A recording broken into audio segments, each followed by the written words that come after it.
Aloha aina, ano ai, velina kako. Welcome to Free Hawaii News, brought to you by the Koani Foundation, presenting Hawaiian perspectives on a broad range of topics and issues affecting the Hawaiian Islands, the Pacific, and the world. Your hosts for Free Hawaii News are Leon Kaulahau-Siu, musician, composer, diplomat, and political analyst, and Hinaleimoana Wong, Kumu filmmaker, cultural and Hawaiian language preservationist, and community leader. And now, Free Hawaii News. Aloha nui mai a kākoa pauloa e ko Hawaii nei pai aina puni. Mahalo anui ko kākou hui ana o wau no keia o Kumuhina. Aloha no, my name is Leon Kaulahau-Siu, and we welcome you to this episode of Free Hawaii News. Two significant aspects of the Hawaiian culture are mo'oku auhau, or one's genealogy, and the word kupuna, meaning one's elders, also one's ancestors. One's family tree is of great significance, and many Kanaka Maoli ohana, or families, contain non-Kanaka relatives because of intermarriage. Today, some Kanaka, or some Hawaiians, are echoing the current anti-immigration stance of the United States and US President Donald Trump's administration in particular. Yet Hawaii's story is filled with foreigners who migrated to Hawaii over time and were admitted to Hawaii after passing an immigration health inspection. The Hawaiian Kingdom was known for not having race-based immigration policies. To learn more, we go now to none other than Adam Keawe Manalo Camp, who is a historian of Hawaii's politics, people, and culture. He is Kanaka Maoli, a Hawaiian who researches and writes about history, culture, economics, and social issues from a Kanaka point of view. Aloha mai kāua, Adam. Aloha Kumuhina. Thank you again for having me here on Free Hawaii News. Adam, tell us about immigration during the time of our independence, during the time of the kingdom. Immigration in the Hawaiian Kingdom was not built on, racial exclusion. It was governed by treaty relationships, kuleana, and the national interest. From the early 19th century, the kingdom engaged diplomatically with the world and signed formal treaties with countries such as Japan and Portugal in regards to immigration. Migrants were welcomed not as threats, but as potential allies.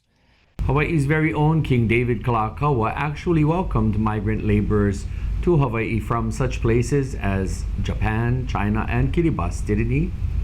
Yes, King Kalakaua absolutely did. There are stories of him personally welcoming laborers at the piers. But the welcoming of migrants didn't begin with King Kalakaua, but it was part of a larger tradition established since the beginning of the unified Hawaiian nation state in 1810. During the time of Kamehameha I, for example, the royal court included people of Japanese, Chinese, Tahitian, Black, European, and even Jewish ancestry. So the idea of race as a biological hierarchy was very foreign to our ancestors.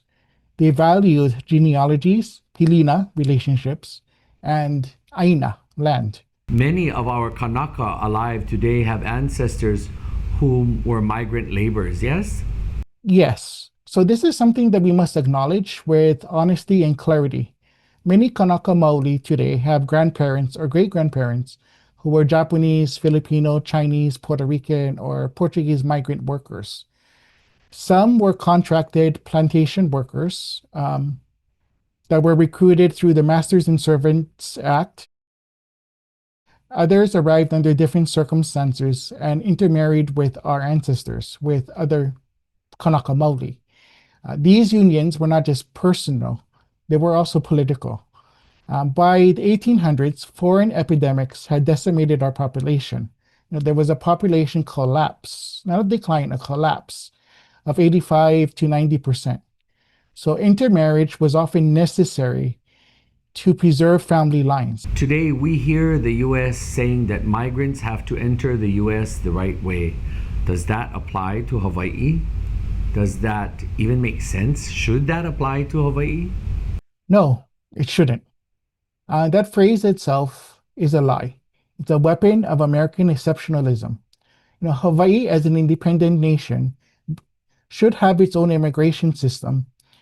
And when the US says the right way, what they mean is the white way, a system designed to privilege settlers and police everyone else. What could you tell us about the many race-based restrictions the US imposed on immigration many decades ago? The US immigration system has always been shaped by racism. In 1882, there was the Chinese Exclusion Act, which barred Chinese laborers, even after they built the railroads and many of the cities in the United States. In 1924, the Johnson-Reed Act codified white supremacy into law through strict quotas. A national quota system after that further limited immigration from Asia and other countries until the United States needed workers again.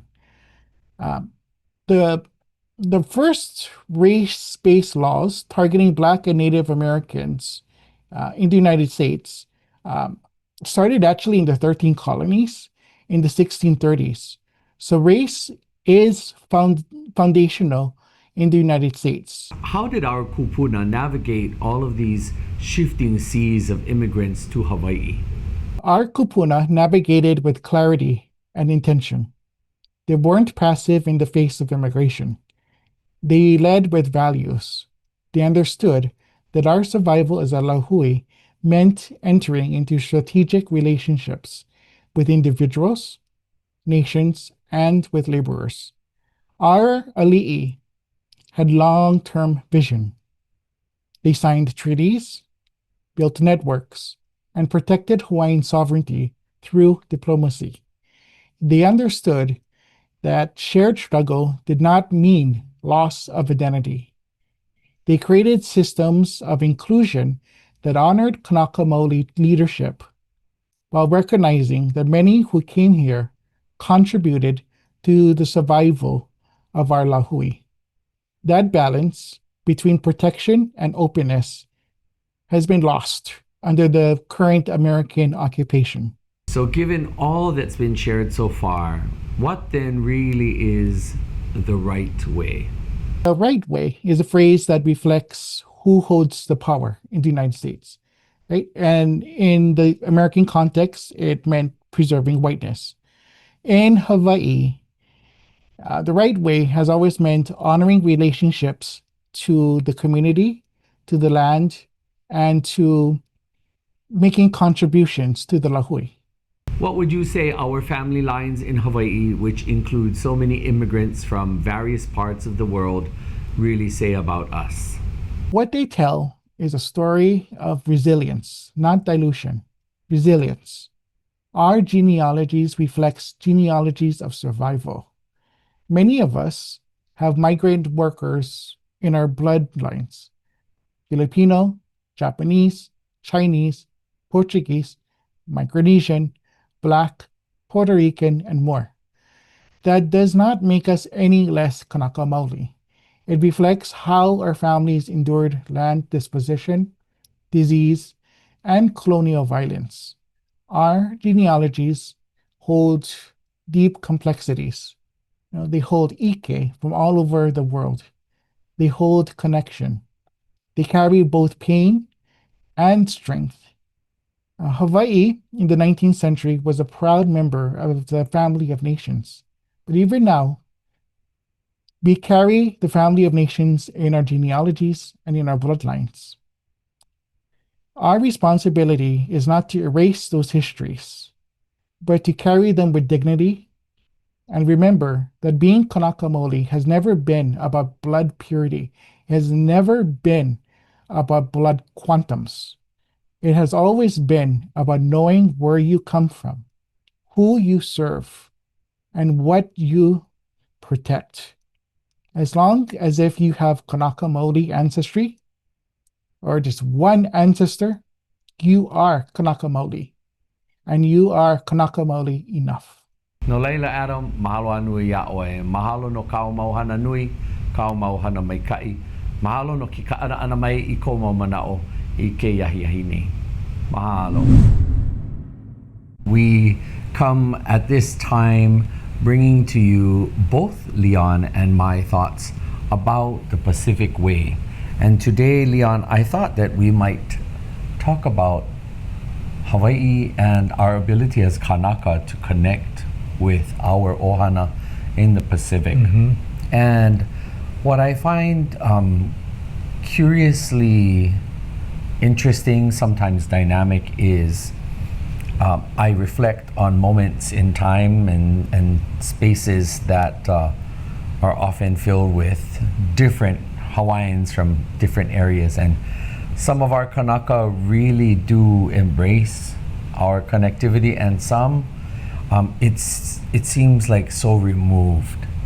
And it's just an observation that I have. I'm not sure if you may actually see the same kind of things, but anyway, my point for sharing this evening is that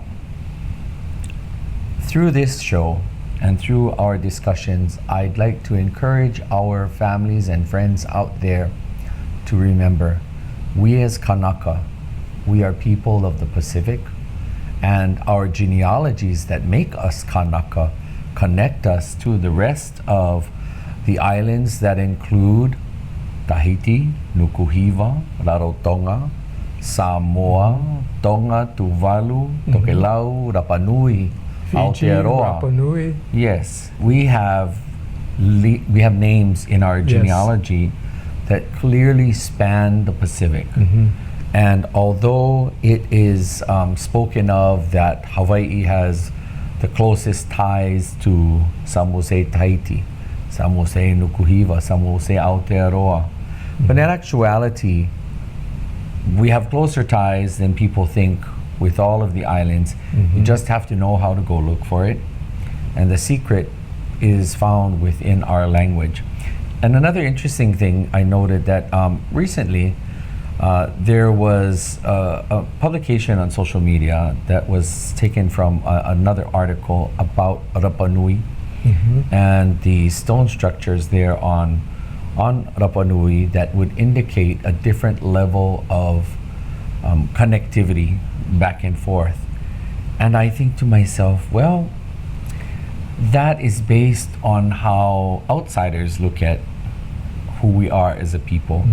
But as someone who is fond of the languages of our Pacific, I clearly know that there are many more connections that were made and retained. They were established and retained and maintained over time. And the clear indicator is, again, our olelo. But anyway, my reflections are simply to encourage our people that it's a beautiful thing to know that you have a larger family. Sometimes we feel so isolated here because in Hawaii, through the imposition of America, foreign ideology, and of course mass exodus of our people, many of our people now living on the continent, it's so hard to find people that look like us, that think like us, and do as we do. What are your thoughts on this? Yes, this is a fascinating area. We're talking about the migration. For years, again, anthropologists, the Western-based people, it came from a standpoint like we couldn't have possibly sailed to found these different islands, so we must have been adrift, and accidental discoveries of different islands and all that. But when you stop to think of it, actually it could not have happened that way, because if it was by drift, we would not have found these islands. It had to be purposeful, and it had to be intended, and that the people had the skills well enough. And so, since Hokulea, and actually that has become even more and more apparent, that the settling of the islands and the migrations of our peoples, which were many migrations, not just one, but many over thousands of years, not just a couple of thousand years. Yes. But these migrations were deliberate. And not only did we settle the Pacific, but we also went to North and South America and those places. And all of that evidence is now starting to come forward through DNA testing and things like that. But the amazing thing is that Hawaii had been isolated for many years, during the Kapu period, and for about 700 years, or five. Anyway, it was a long time. And but then when we began to reconnect, and the first ones we reconnected with were the Tahitians who were guides for Captain Cook on his ship, and so all of a sudden that opened up. But of course, our people knew where we came from because we had our genealogies, but we just hadn't been in touch with anybody for a long time. But immediately after that reconnection, we started to reconnect with our Polynesian family, and Kalakaua intentionally decided that we need to get together and function as a confederation of Polynesian countries. And so he actually did that. He started this confederation, and our two partners, immediate partners, were Samoa and Tonga. Yes. And so this unfortunately was cut short because of the pilikia that was going on here in Hawaii with the 1887 bayonet constitution, the takeover of the Haole faction, and that kind of killed that initiative that Kalakaua had done. But it was a grand initiative, and it was very inclusive because he not only talked about Polynesia, but he was talking about the entire Pacific, including Taiwan and Malaysia, the Philippines. I mean, his vision, and it was spurred by several people who had advised him, who had traveled in those areas, and they saw the connection. They said, hey, these guys all across the Pacific are one family, and so this is what the impetus was. Unfortunately, after the overthrow of the Hawaiian Kingdom and the annexation and all that, we lost contact, or we lost relationship, particularly the political relationship. We still, of course, knew each other and interacted culturally, but today we're, of all the countries in the Pacific, we're the only one that's sort of left out of the Pacific family from a geopolitical standpoint. But we certainly are in there culturally.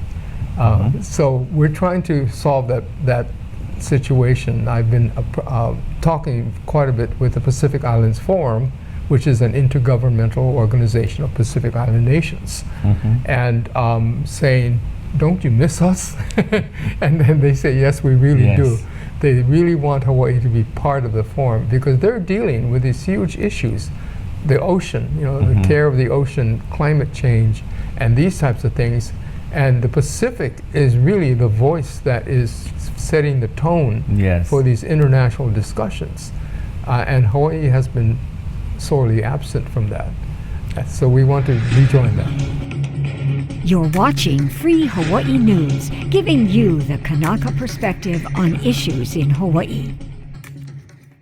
In April of this year, 3 sets of iwi kupuna, or Hawaiian ancestral remains, were repatriated back to Hawaii from Belfast, Northern Ireland.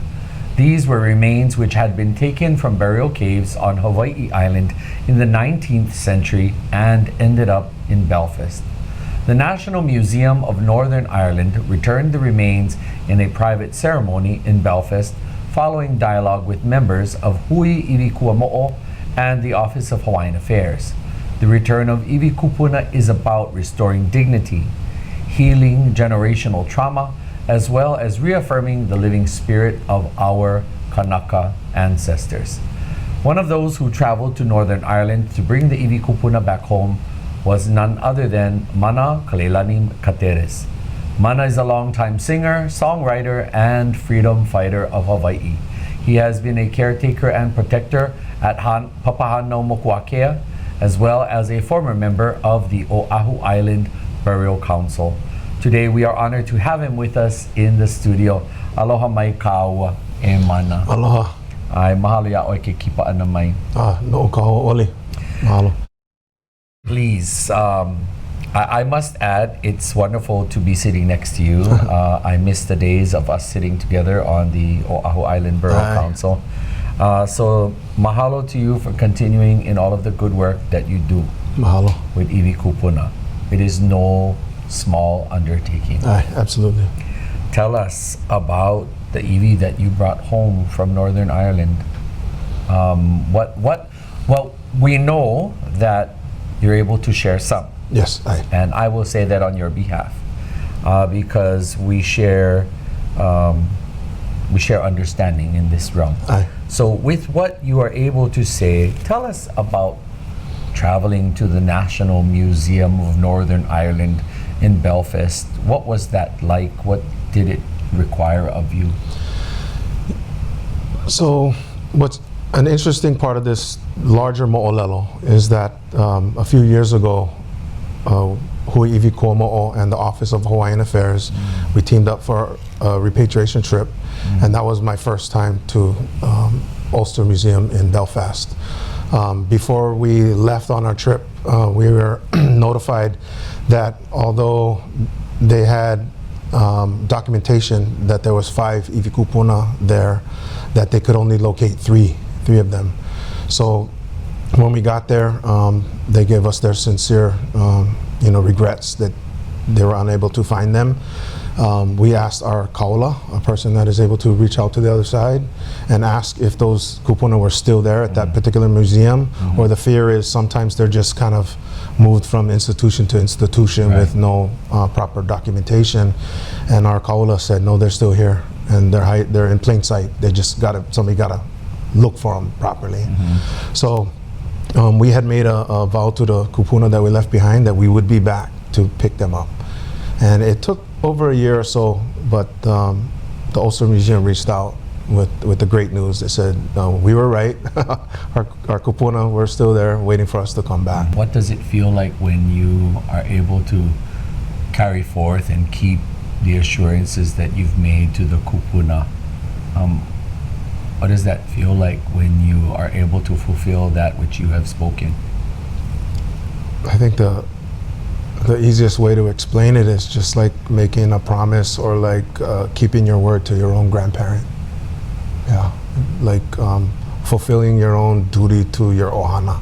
And I believe that's what makes this work successful, is because we look at it like we're bringing our ohana home. Yes. Yeah?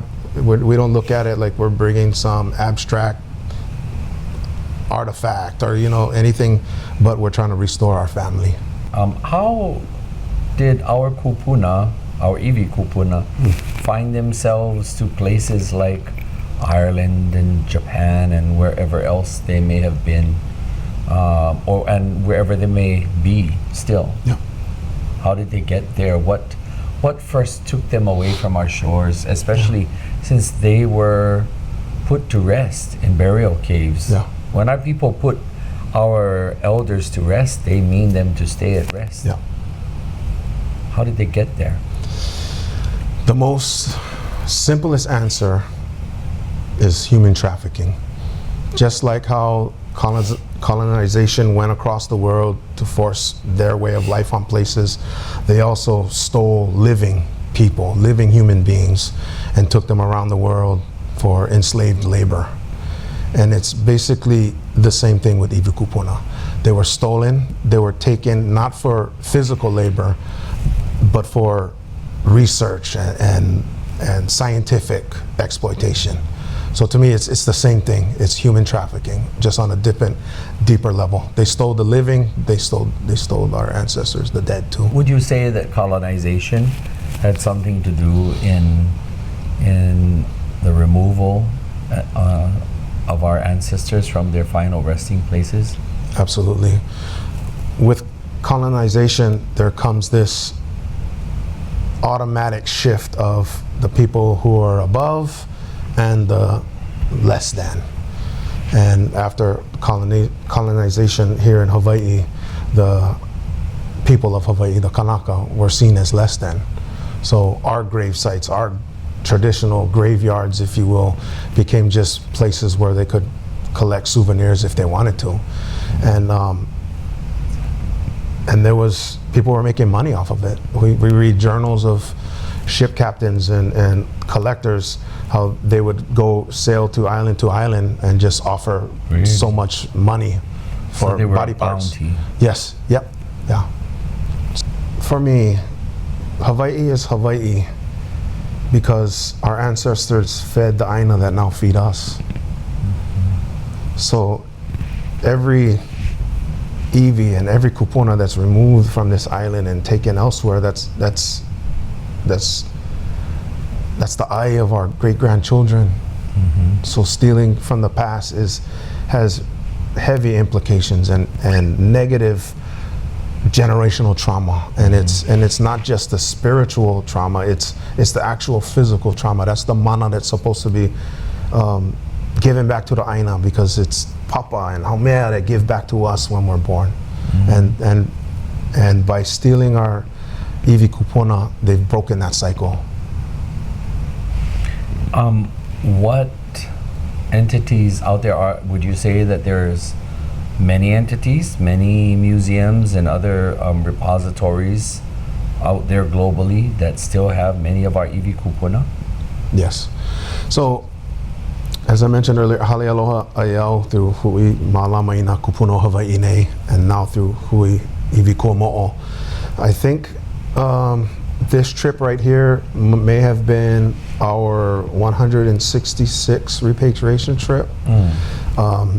The numbers of iwi kupuna that have been repatriated in the last 30 years are more than 6,500. And Halealoha is the first one to say, like, we don't know if we should be looking at each other like celebrating, because that's plenty, that's a lot. Or maybe we don't know, maybe we're just scratching the surface because we don't know how much was stolen. So although we'd like to think we're making headway, we're never gonna know. So, and that's why we just gotta keep on doing what we're doing. What do you think your work is communicating, not just to Hawaii, but overseas? What do you think your efforts are communicating to those who lay watching or remain watching and waiting for you to come knock on their door next? Yeah, we've gotten a lot of not feedback but correspondence after these last few years. Every trip we do, every successful repatriation we do, it usually ends up with at least one or two institutions hearing or seeing the news conference or that, and then reaching out, say, oh, we just did a re-inventory of ours and we found your kupuna. When are you guys going to come back? I think it was 2 or 3 years ago when we were in Germany. Before we even left Germany, we had institutions reaching out to us from Germany wanting to give back iwi kupuna. Bringing home the kupuna is just one step. There's also the work we do before, which is the planning and the research. But the biggest responsibility is when the iwi kupuna come home, because it's ultimately about returning them to the Aina. So we're always partnering up with different communities and specific ohana from different islands or different parts of the islands. So that way when we bring the kupuna home, a lot of times if the kupuna was stolen from Maui or Kauai, we'll time it to where when we land on Oahu, they'll be there in the airport already, and then we'll hand the kupuna off to them, and they go malama. They finish the journey. And then, but what more powerful way, and just the aloha that is shared by, here's your guys' kupuna. Hawaii's U.S. statehood was fabricated by co-opting the United Nations decolonization process, first in 1946 by wrongly placing Hawaii on the list of U.S. territories to be decolonized, then in 1959 by removing Hawaii from the list by saying Hawaii was successfully decolonized by becoming a state of the U.S. This process of taking something illegal and running it through a process to make it look legitimate is known by law enforcement as laundering. More specifically, laundering stolen property. The most familiar form of laundering is taking money obtained by selling illegal drugs, depositing it in a legitimate bank, or investing it in a legitimate business, and then using what emerges as clean money. This is what was used several times over by the United States to make Hawaii look like a legitimate part of the United States. This is why some of us call the occupation of Hawaii by the U.S. a criminal enterprise.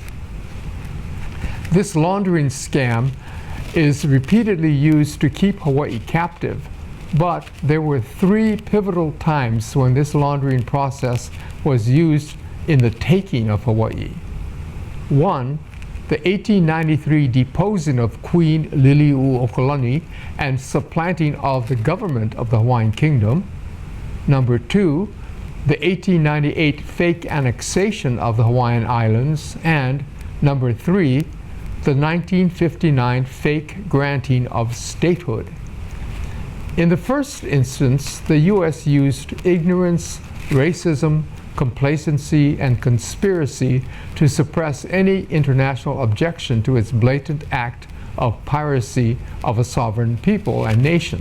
The U.S. used ignorance, racism, complacency, and conspiracy to suppress any international objection to its blatant act of piracy of a sovereign nation.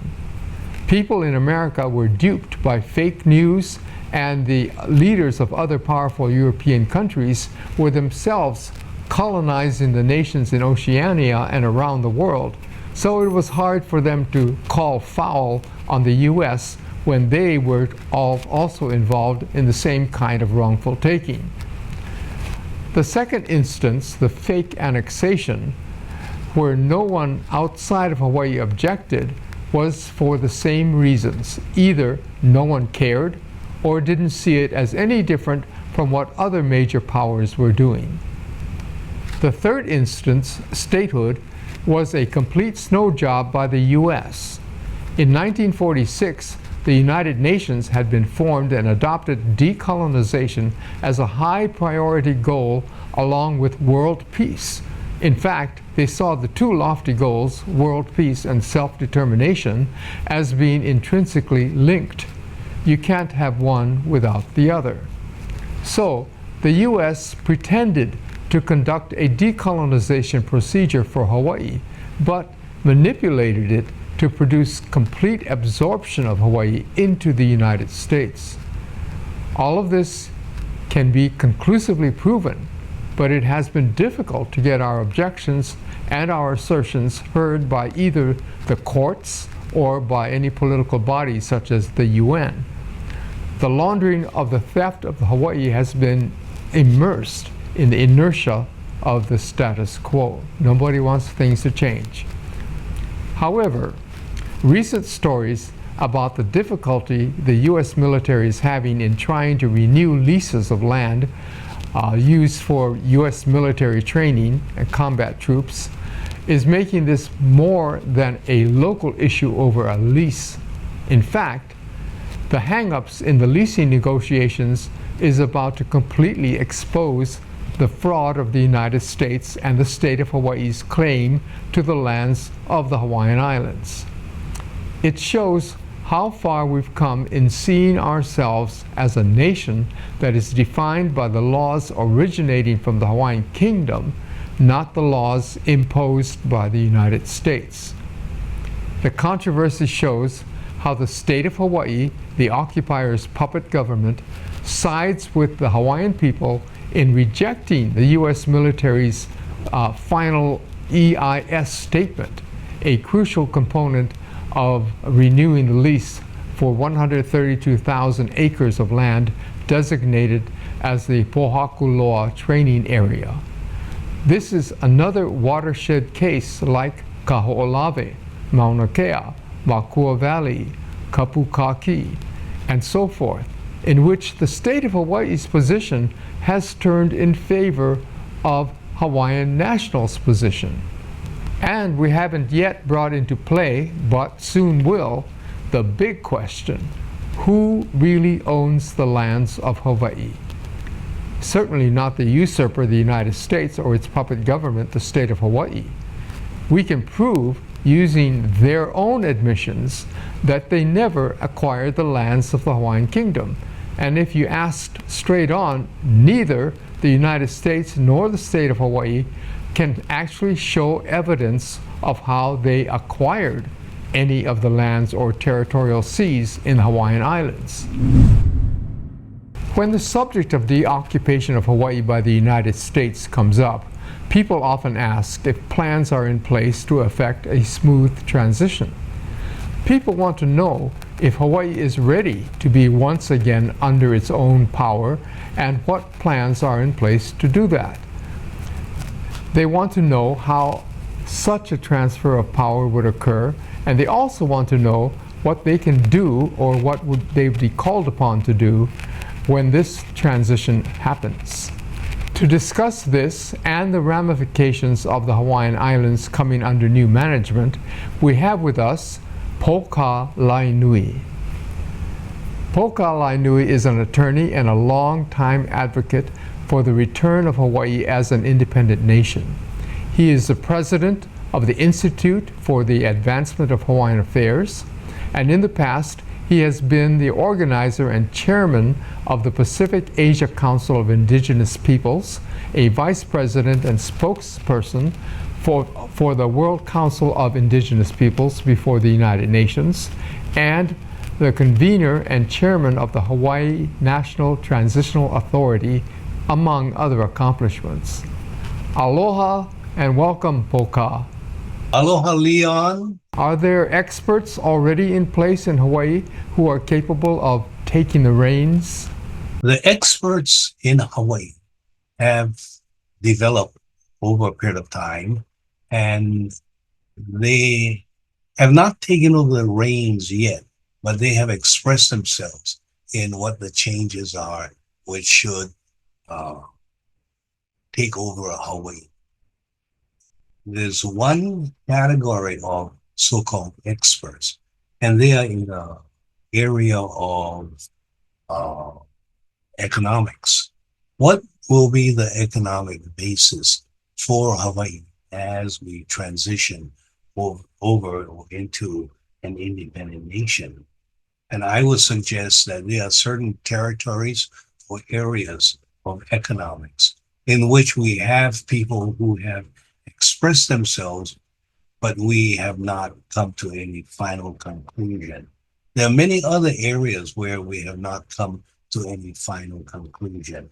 But this is part of essential governance. How are we going to govern ourselves, reach consensus, meet within entities or organizations already established here in Hawaii, discuss these things and come out with conclusions. Some of the things already express themselves in are questions of jurisdiction. To what extent should Hawaii be governed under the jurisdictional claim of the United States, in which we have pledged our allegiance and fidelity to American authority? As to that major claim, we would step aside and not force or declare that Hawaiian nationals are within the jurisdiction of the United States. So that would be quite a clear statement that we are not American citizens and that we are Hawaiian nationals, and that we will unfold ourselves as Hawaiian nationals. So the jurisdictional question would be clear and would not be subject to the authority or the jurisdiction or the laws of the United States of America. There is going to be some closeness or some uncertainty among some people who say, I am not an American citizen.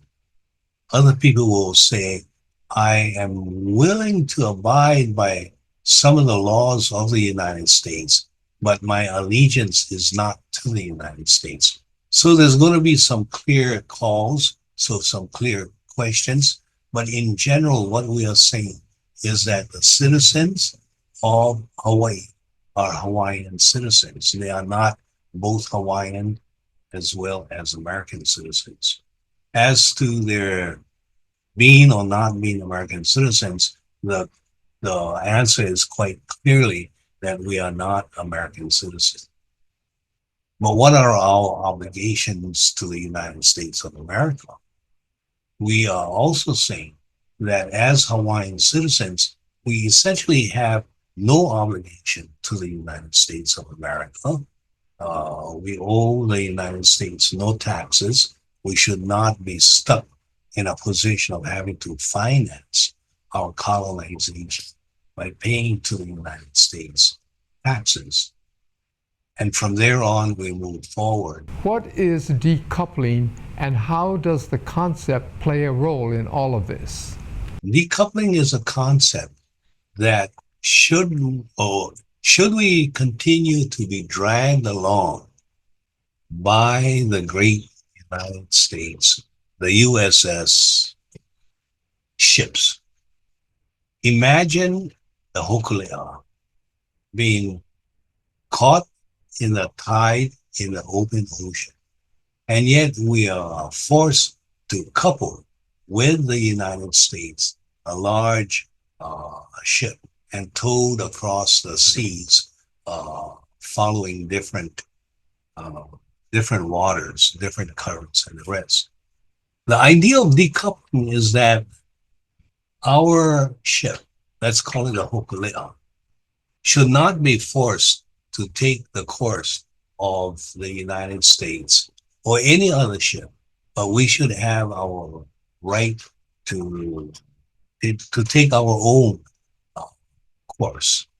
And essentially that is what decoupling is all about. Often the Hokulea will be able to go through the waters that other larger ships are able to go through. There are certain aspects of our journey in which we should make our determination as to what is the route of our journey and to what extent are we to go along with the United States. But we need to start thinking about this, that Hawaii, if we are to express our independence, must be independent in terms of finding our own course.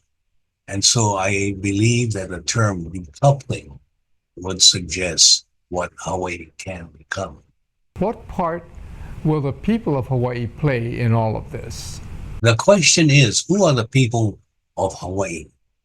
And are they to be limited only to racial groups or historically, for example, only the native Hawaiians?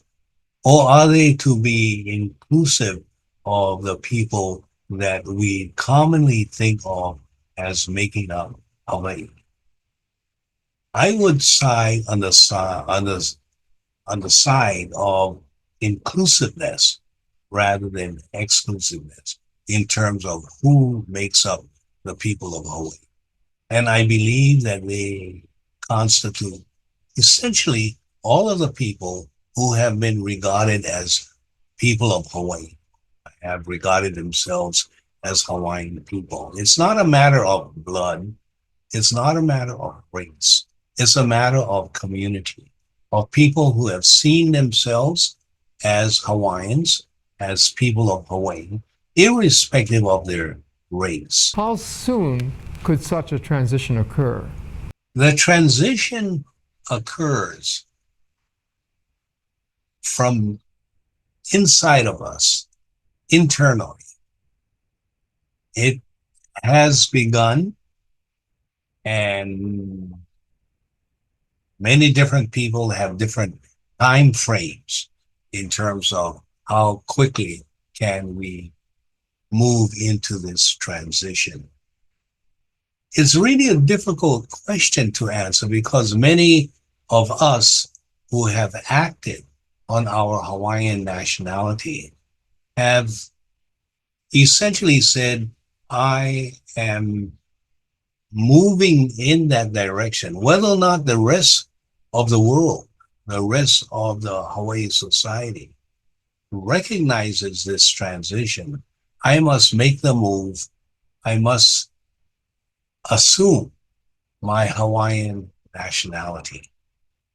Let me use myself as one example, maybe not the best example, but as one who has said the transition begins with myself.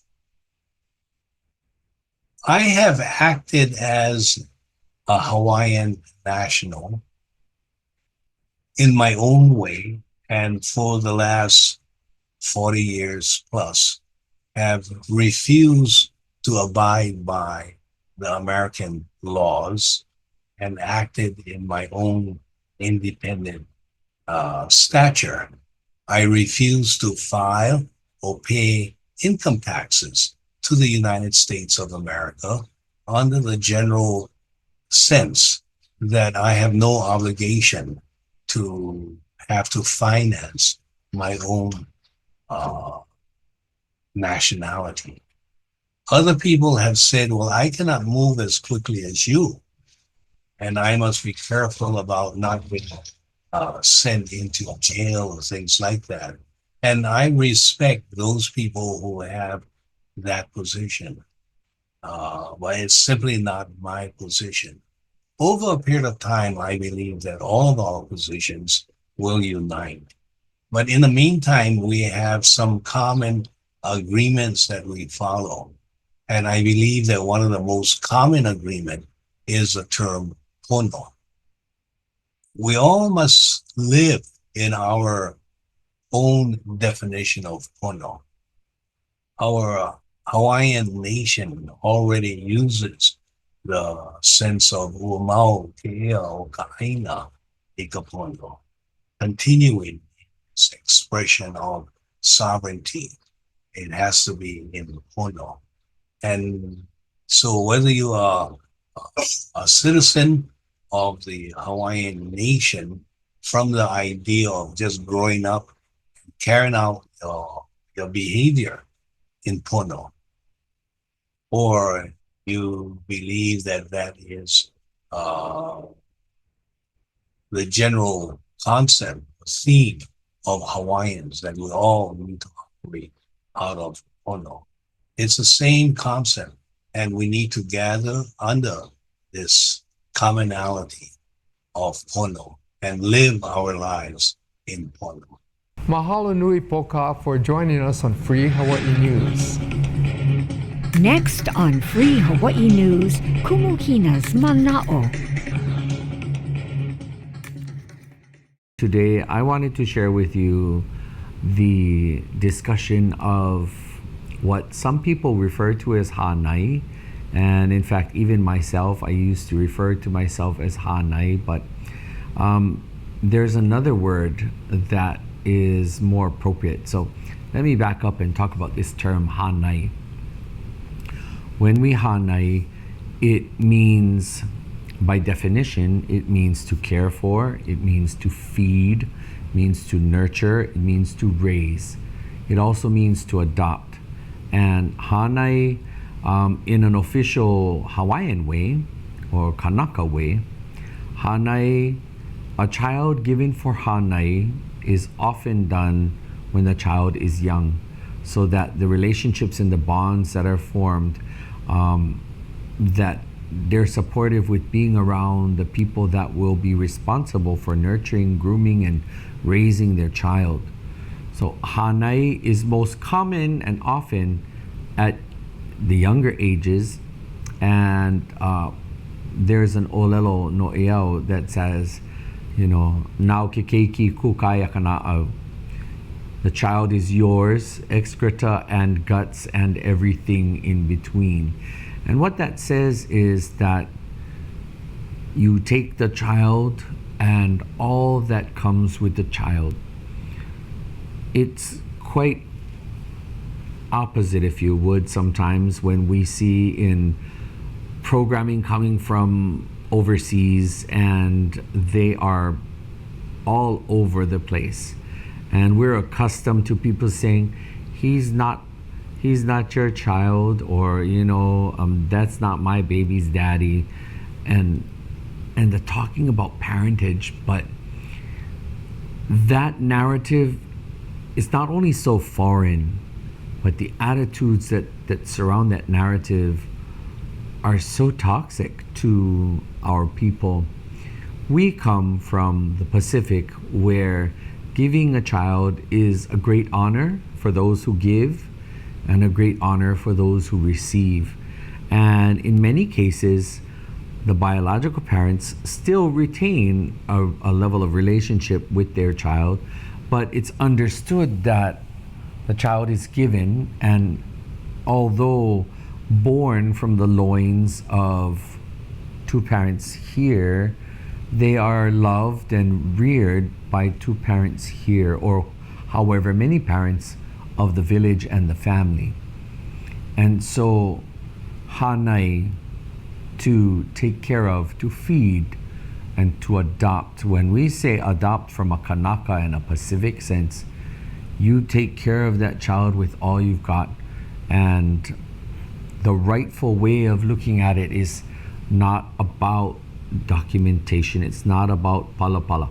It's not about who has quote unquote legal rights, but who has moral and ethical duty, responsibility, and obligation. And for those whom agreed to be a part of this child's life, whether it be one or more, the obligation is that everybody contributes to this life, and also that that child is taken in and loved on by members of the family that will recognize this child as their equivalent. Children raised with other children, biological children, and then children of Hānai origin are treated one and the same, at least in an ideal situation. I don't know, I know that there are in existence, but I don't know of situations that were negative, because my circles, Hānai is Hānai. And when we speak in our language, speaking in Hawaiian, you would say, o moana ko umakwahine, o hanale ko umakwakane. My mother is Moana, my father is Henry. And when we talk about other people who may be brother and sister to our parents, either side, we still acknowledge them as makwahine. We acknowledge them as makwakane. The invention of uncle and aunt, anakala, anake, comes with the introduction of Western language. Prior to that, everyone is a mother and a father. He makwahine oya no'u. He makwakane oya no'u. He is a father for me. She is a mother for me. And that is how native speakers will refer to people who are possibly not their biological parents, but who are on the larger lateral level of being a parent role. And the term makua doesn't necessarily have to come with gender. If you want to specify mother or father, you say makuahine, makuakane. Mani ihau o lero ia matuahine, matuatane. But makua or matua, to'umo matua, we're referring to parentage. Anybody who is going to take on that role of care, nurture, guidance, teaching, providing for. Whether one is Hānai from a young age or Ho'okama from an old age, of which I was 17. At age 17, I became a Ho'okama to both Ni'ihau and Tonga families, when I was not with my own Ohana Pono'i, my own biological family. Ko'umau Makua Pono'i, my biological parents. Ko'u Ohana Pono'i, my biological family. Then I'm with family, I'm with parents whom nurtured me, cared for me, took me in, and accepted me as their own. Even mai ohana tonga, ka makuahine o melekaipa, ofa, maka, ka makua kāne ho o kama ma ka au tonga o sione fuata ki folaha, maka. He passed before I came along, but I acknowledge these families because they are my ohana ho o kama. They afforded me the same courtesy, the same respect, and also some of the same responsibilities just as any other family member, and to them I am indebted. Without them, I would not have the capacity to speak in our language for here in Hawaii, specifically Olelo Ni'ihau, and I wouldn't have the capacity to speak in Tongan. So, ho'okama. Ho'okama is a beautiful thing when people take in and take on others as their own biological family and as if they're their own children. So again, there's a slight difference between Hānai and ho'okama, and that is tonight's sharing for my mana'o. This is Kumu Hina's mana'o for you today. Mahalo. Mahalo no for joining us for this episode of Free Hawaii News. It's been our pleasure to have you here with us, and we want to thank all of our guests for their mana'o. Ano leila mahalo anu ia oko. No ko oko ki pa ana mai ka ho'onenea ana mai no ke apolo kalamu. Ahi ki komako manawa ho waku. Ahui ho kako. Aloha.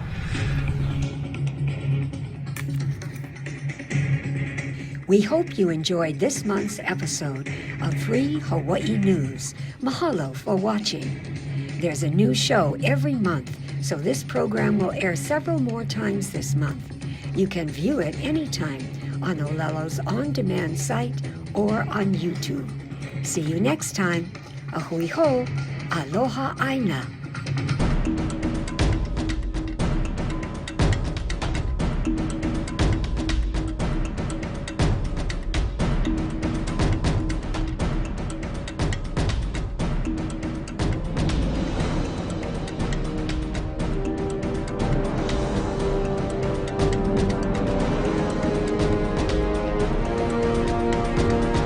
Free Hawaii Broadcasting Network.